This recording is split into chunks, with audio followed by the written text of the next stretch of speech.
Assalamualaikum dan salam sejahtera kepada para juri yang dikasihi sekalian. Saya Maisarah binti Suroja Munir bernama Matrix A175798 akan membentangkan isu artikel yang dipilih iaitu Akukah mangsanya pengetahuan mahasiswa terhadap isu gangguan seksual.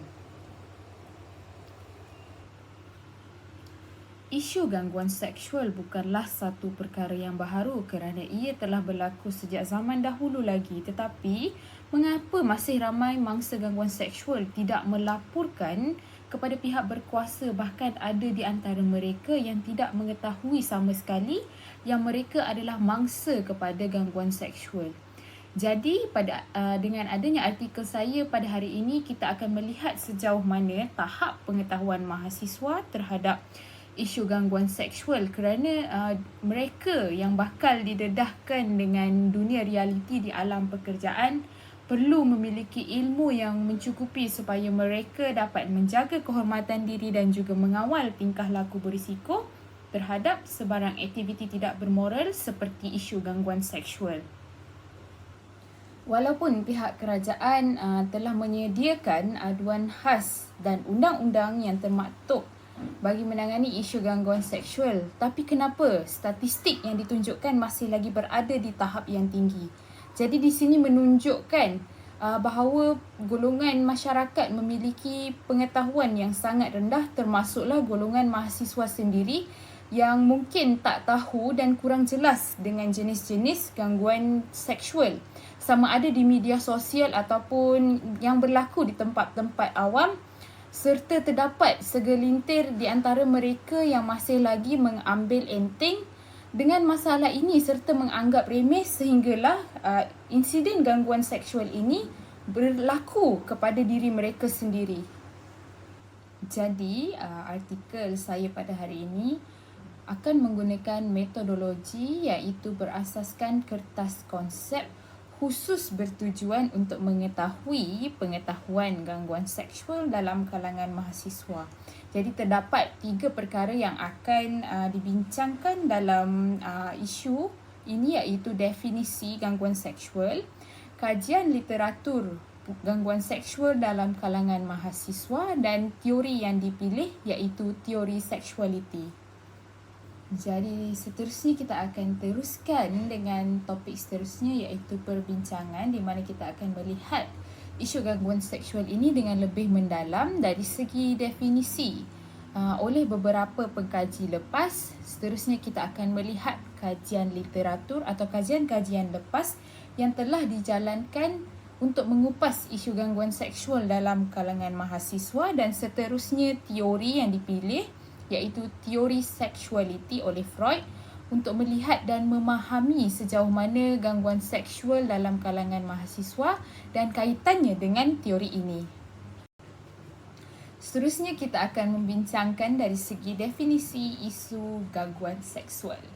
Jadi menurut Kementerian Sumber Manusia, ia didefinisikan sebagai satu maklumat atau ilmu yang berkenaan dengan perlakuan yang kurang disenangi, sama ada melalui kata-kata, isyarat, sentuhan, psikologi dan visual yang berunsurkan seks dan biasanya berlaku secara berulang-ulang.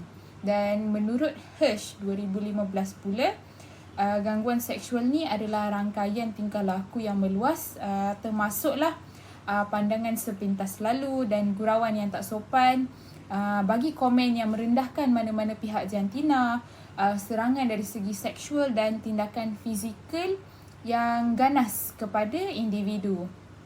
Walaupun begitu, setiap negara dan pihak memiliki definisi yang tersendiri apabila membincangkan tentang isu gangguan seksual, tetapi ia masih lagi menyentuh kepada perlakuan yang menyumbang kepada tingkah laku yang tak disenangi dan tidak munasabah.